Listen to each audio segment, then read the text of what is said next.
Kabanata 20, ang pagkakapatapon sa dapitan 1892 hanggang 76. Nanirahan si Rizal bilang distrado sa Malayang Dapitan, isang liblib na bayan sa Mindanao na nasa pangangasiwa ng misyonerong Hiswita mula 1872 hanggang 1876. Ang 4 na taong ito sa kanyang buhay ay hindi kasing kulay, ngunit mas maraming ibinubunggang magagandang gawa. Nasanay siya rito ng medisina, nagsagawa ng mga siyentipikong eksperimento, nagpatuloy ng kanyang gawaing pansining at panitikan, nagpalawak ng kaalaman sa mga wika, nagtatag ng isang paaralan, panlalaki, nagtaguyod ng kaunlarang panlipunan, nag-imbento ng isang makinang kahoy na gumagawa ng mga ladreyo at naging magsasaka at mangangalakal. Sa kabila ng marami niyang gawain, hindi niya nalimutan makipagsulat sa kanyang pamilya, kaanak, kapwa reformista at kilalang siyentipiko at scholar ng Europa. Kabilang sina Redwood Woos, A.B. Mayer, W. Joss ng Berlin, S. Scott ng Stuttgart at N. M. Cale ng Perth. Ang debate ni Rizal at Pastel hinggil sa relihiyon. Noong kanyang distreo sa Dapitan, nagkaroon ng mahaba at matalinong debate si Rizal kay Padre Pastel hinggil sa relihiyon. Nagsimula ito na mapadala si Padre Pastel ng isang aklat ng sinulat ni Sandra na may kalakip na payo ni Rizal ay tumigil sa kanyang kalokohan hinggil sa pananaw sa relihiyon. Ang estresanteng debate ay mabasa sa 4 na liham na sinulat ni Rizal. Setyembre 1, 1872.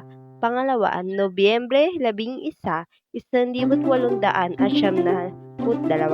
Pangatlo, Enero 9, 1873. At pang-apat, Abril 4, 1873. At sa mga sagot ni Padre Pastil, una, Oktubre 12, 1872. Pangalawa, Disyembre 8, 1872. Pangatlo, Pebrero 2, 1873. At pang-apat, Abril. Walang eksaktong piyesa, 1873.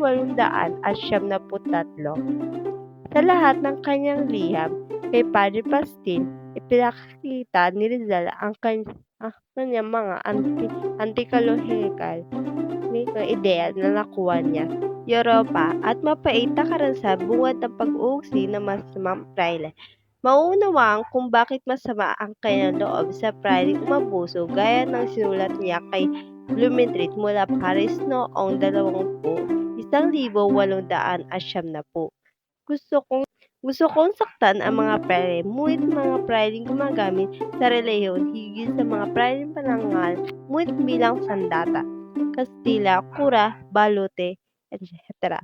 Habilin akong atakihin ang kanyang mali at ang mananahiling relihiyon nang sa gayoy malaman ang kaaway na nagtatago sabi ni relihiyon. Ayon kay Rizal, ang pansariling paghuhusga ay biyaya mula sa Diyos, at sa lahat ng kailang gumagamit ito tulad sa lamparang gumagabay sa daan at ang pangpapahalaga sa sarili, kung hindi lalabis dahil sa panghusga, ay maliligtas ang tao sa mga walang kabuluhang gawain. Pangatwiran din niya ang paghahanap sa katotohanan ay maaaring makita sa iba't ibang landas. Kaya ang relihiyon ay maaaring pagkaiba-iba, ngunit iisang landas lamang ang patutunguhan sa liwanag. Sinubukan ni Padre Pastel ang kanyang magagawa para maibalik si Rizal sa Katolismo. Ang paniniwala sa Diyos, sabi niya kay Rizal, ay higit pa sa kaysa anumang bagay, kasama ang katwiran, pagpapalaga sa sarili at sariling panghusga. Gaano mang katalino ang tao, katwirin niya ang kanyang talino ay may mahangganan, kaya kailangan pa rin ang patnubay ng Panginoon. Pinabulaanan niya ang panunuligsa ni Rizal sa mga mag-aral ng Katolismo bilang magaling konsepto ng pangangatwiran at naturalismo ang mga pagkamali ng kaluluwang naliligaw. Ang interesanteng debate ito ng dalawang matalinong polemistra ay nagwakas nang walang makapagsabi kung sino ang may katwiran. Hindi makumbisi si Rizal ng mga argumento ni Pastel kaya naniraan siya sa dapitan ng walang gaanong patnubay ng inang simbahan. Magkaiba man ang kanilang pananaw sa relihiyon, nanatiling mabuting magkaibigan sila ni Rizal at Pase. Binigyan ni Padre Pase si Rizal ng sipi ng Elimini de Cristo, patulad kay Cristo, isang kilalang katoliko aklat na isinulat ni Padre Tomas E. Kempes, at si Rizal bilang pasasalamat ay niregulan sa kanyang Heswitang kalabas sa debate ng isang rebulto ni San Pablo na siya mismo ang nag-ulit. Bagamat hindi sang-ayon si Rizal sa mga interpretasyon ng Pastel hinggil sa mga aral ng Katolikismo, nanatili pa rin siyang Katoliko.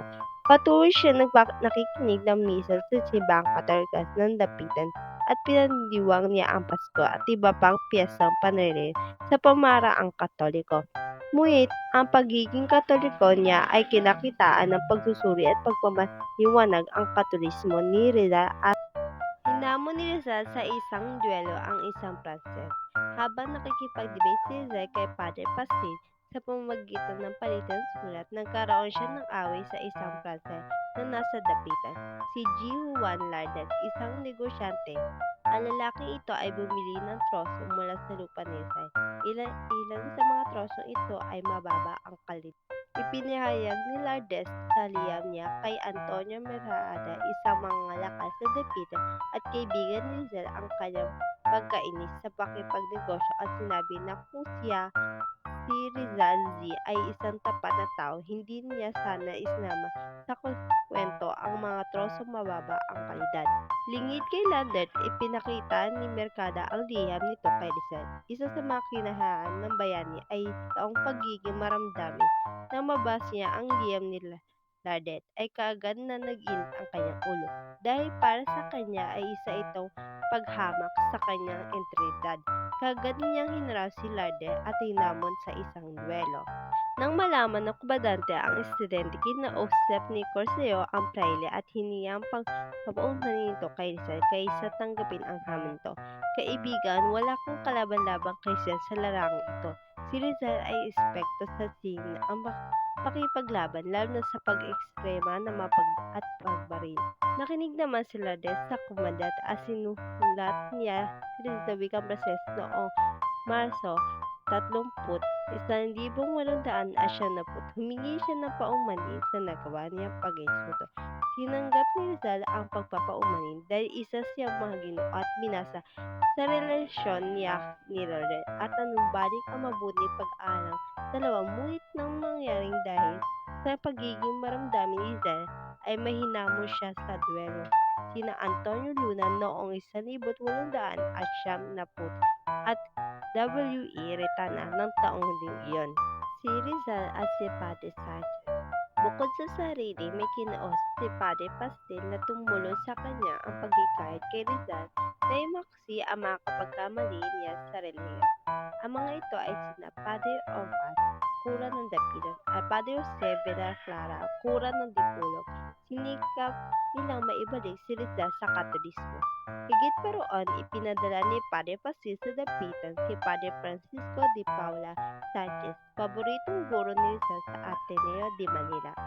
Si Padre Sanchez, mula noong nag-aral si Rizal sa Ateneo, ay tumigil ng 3 taon sa Europa at nagbalik sa Maynila 1881 para muling magturo sa Ateneo at magsiwaan ng museo nito.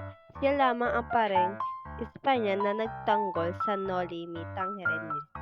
Pagdating sa dapitan, nakipagkita kagad si Padre Sanchez sa dati niyang estudyante. Sa lahat ng Hiswita, siya ang tinanggi at biniyagang halaga ni Rizal. Halos sa araw-araw ay nag-uusap at nagtatalo sila tungkol sa teolohiya. Ngunit wala rin nagawa si Sanchez sa kauna-unahang pagkakataon. Hindi na kumbinsi ang mga argumento ni Rizal. Kahit na hindi niya nakumbisi si Rizal na iwaksi ang taliwas nitong pananaw sa relihiyon ng Katolik, hindi naman nagbago ang pagtingin ni Sanchez sa kanyang estudyante. Tinulungan niya si Rizal sa proyekto nito pagandahin at dapitan.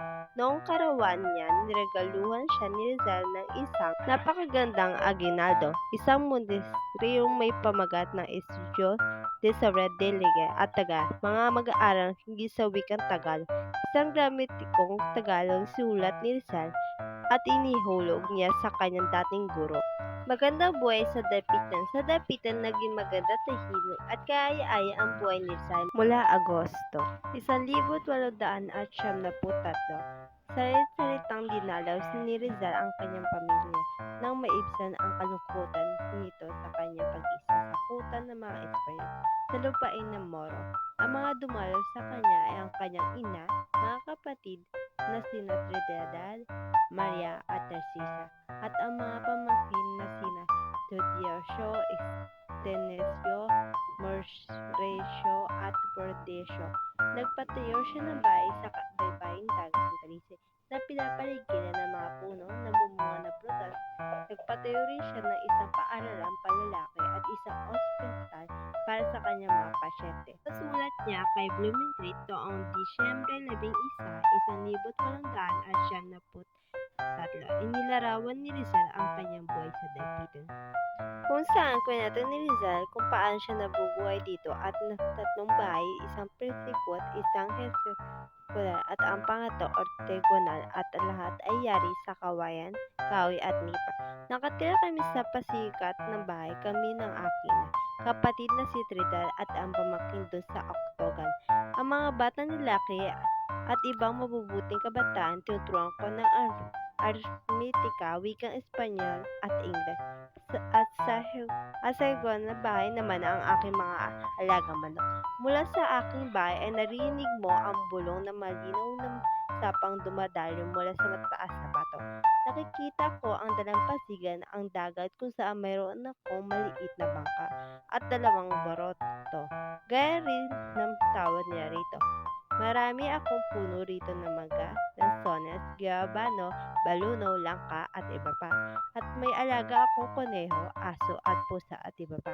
Maaga akong magising mga alas 5 para diligan ang aking mga tanim, pagkainin ang mga manok.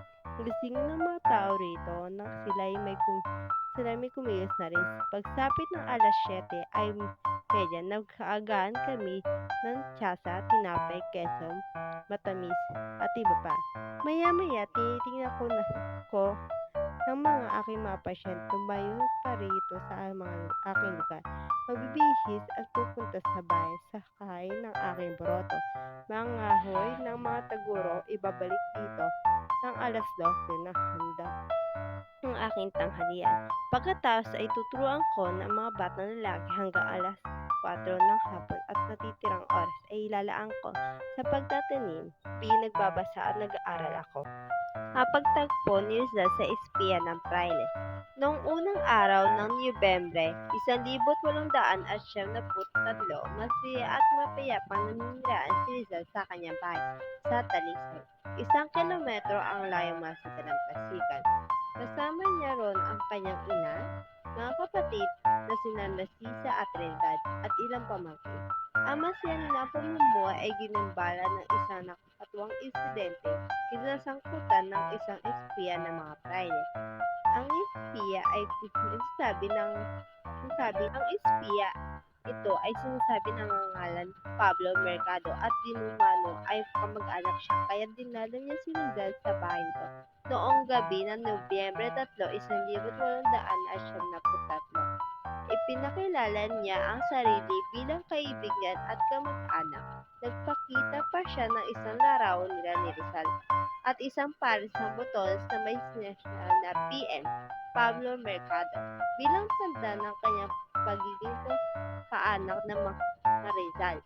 Sa kanilang pagkukwentuhan, inalok ng bisita ang kanyang serbisyo bilang tagapagdala ng mga liham ni Rizal sa mga kababayan na sa Maynila. Si Rizal na may mataas na paramdam na ay kagad na nagduda. Gustong sanang palayasin ni Rizal ang impostor, ngunit alam niya ang kanyang tungkulin bilang may bahay at isang alang-alang din niya ang pagkalalim ng gabi at malakas na ulan. Kaya iniyaya pa niya ito na tumigil muna sa kanyang bahay. Nang gabing iyon, at maagang-maaga kinabukasan pinaalis na niya ito. Pagkaalis ng kanyang impulsor na kamag-anak ay pinatuuan ng pansin ni Rizal ang mga gawain niya sa araw-araw. Kinalimutan ang insidente ng nakaraang gabi. Ngunit napag-alaman niya ang impulsor ay nasa dapitan pa. Pinamamalita sa kanyang siya'y kamag-anak ni Dr. Cesar. Nagalit si Rizal at nagtungo siya sa komedyante at pinaalam ang nangyayari kay Kapitan. Dahil nga sa espiyang si Pablo Mercado ay agad-agad na sinulatan ng liham ni Rizal ang kanyang bayaw na si Ginoong Hidalgo para balaan ito sa nagpapanggap na kamag-anak niya na si Pablo Mercado. At nung naipatapon nga si Rizal sa bayan ng Dapitan ay marami siyang naitulong sa bayan ng Dapitan. Una na nga rito ay yung pagpapatayo niya ng sistemang patubig na naghahatid ng ligtas at malinis na tubig para sa mamamayan ng Dapitan. At dahil nga sa proyekto na ito ay napansin siya na isang inhenyerong Amerikano na si Ginoong H.F. Cameron. At sumulat pa ito at sa sulat niya ay pinupuri niya si Rizal dahil kamangha-mangha ang kanyang nasaksiyan na sistemang patubig. Hindi nga lingid sa ating kaalaman na si Rizal ay isang magaling na manggagamot, lalo na pagdating sa mata. At nung natapon nga siya sa bayan ng Dapitan, nakatira ang kanyang nanay at ang kanyang kapatid na si Maria. At dito niya rin inoperahan ang kanyang ina sa mata, ngunit medyo pasaway yung kanyang ina at tinanggal yung benda. At nagresulta ito sa pagkaka-infeksyon ng mata. Buti na lang talaga magaling si Rizal na manggagamot at tuluyang pa rin nakita ang kanyang ina. At batid ni Rizal ang kahirapan ng mga tao sa bayan ng Dapitan. Kaya naman kung manggagamot siya ay libre lamang ang kanyang serbisyo na binibigay para sa mga ito. At kung magre-reseta naman siya ng gamot, pawang halamang gamot lamang ang kanyang binibigay. And kalaunan, kumalat yung galing ni Rizal bilang isang manggagamot sa mga kalapit na bayan ng Dapitan. At nagsimula na nga siyang dayuhin ng mga mayayamang may sakit. At yung isa, binayaran siya ng 3,000 piso. Yung isa naman, binayaran siya ng 500 piso. At yung isa naman, binayaran siya ng isang kargadang asukal. Nung napatapon nga si Rizal sa bayan ng Dapitan, gusto niya tumulong sa bayan ng Dapitan. At gusto niyang gisingin ang larangan ng pansibika. At marami rin siyang ginawang proyekto dito maliban sa nauna kong nabanggit, ang sistema ng patubig. Nilinis niya rin ang bayan ng Dapitan upang mawala ang mga lamok at makaiwas ang mga tao sa sakit na malaria. At yung mga nakuha niyang salapi galing sa mga panggagamot sa mga mayayamang tao, yung 500 pesos na nakuha niya ay ginawa niyang pamproyektong pang-ilaw. At yung mga ilaw na ito ay yung mga degas na lampara. Kasi nung panahon na yon ay wala pang kuryente sa bayan ng Dapitan o sa buong Pilipinas. Si Rizal ay labis na napakatalino at batid niya ang kahalagahan ng edukasyon para sa mga tao. Nung sa Hong Kong pa lamang ay nagpaplano siya na magtatag ng isang paaralan na para sa mga lalaki. Ngunit hindi niya ito nagawa. At nung napadpad nga siya at napatapon siya sa bayan ng Dapitan ay gumawa siya ng pampaaralan para sa mga lalaki. Una, 3, tapos 16 na yung mga naging estudyante ng lalaki. At marami siyang tinuturo sa mga ito. Katulad ng matematika, wika, at hindi lang din utak ang sinasanay niya sa mga kanyang estudyante, ngunit pati na rin ang katawan. Tinuturuan niya ng gymnastic, boxing, wrestling. Dahil nga napamahal na si Rizal sa bayan ng Dapitan ay gumawa rin siya at sumulat siya ng isang tula na naging kalaunan ay naging himno ng bayan ng Talisay. Habang ginagawa niya ito, kasama niya yung kanyang mga mag-aaral sa ilalim ng puno ng Talisay. Ganun kamahal ni Rizal ang bayan ng Dapitan. Ginawa niya ito ng sariling himno para sa bayan. Habang sa pananatili nga ni Rizal sa Bayan ng Dapitan ay malaki rin ang kanyang naging kontribusyon sa agham. Nakita si Rizal na isang mayamang parte ng lupain at dito nga ay sinasama niya ang kanyang mga mag-aaral upang mangalap at tinuruan niya rin ang kanyang mga mag-aaral na mangalap ng specimen. At dito nga sakay ng kanyang boroto ay kumukuha siya ng specimen ng ibon, butiki, halaman, insekto, kabibi. At ang mga specimen na ito ay pinapadala niya sa bayan ng Europa. At dahil nga sa tulong ng mga specimen na ito ay binibigyan siya ng pinapadalahan siya ng mga libro galing sa bayan ng Europa tungkol din sa agham. At dahil nga sa pagpapadala ni Rizal ng mga specimen na ito at ang iba rito ay kakaiba at ang mga specimen na ito ay pinangalan sa kanya. Ito ay ang Draco Rizali, ito ay ang lumilipad na butiki, at Apagonia Rizali, maliliit na puwang, at ang pangatlo ay Rapacurus Rizali. Ito ay isang kakaibang palaka. Sa pamamalagi nga ni Rizal sa bayan ng Dapitan ay natuto na rin siya ng wika ng mga taga-Dapitan. Ito ay ang pagbibisaya. At sumulat nga siya kay Blumentritt na kung saan ay sinasabi niya na mahusay na nga at ayos ang kanyang pananalita ng lengguwahe o wika ng mga taga-Dapitan na Bisaya. Alam naman natin na si Rizal ay isang napakatalinong tao at marami siyang lengguwaheng kayang bigkasin maliban sa Tagalog o English o Espanyol. Multilingual si Rizal.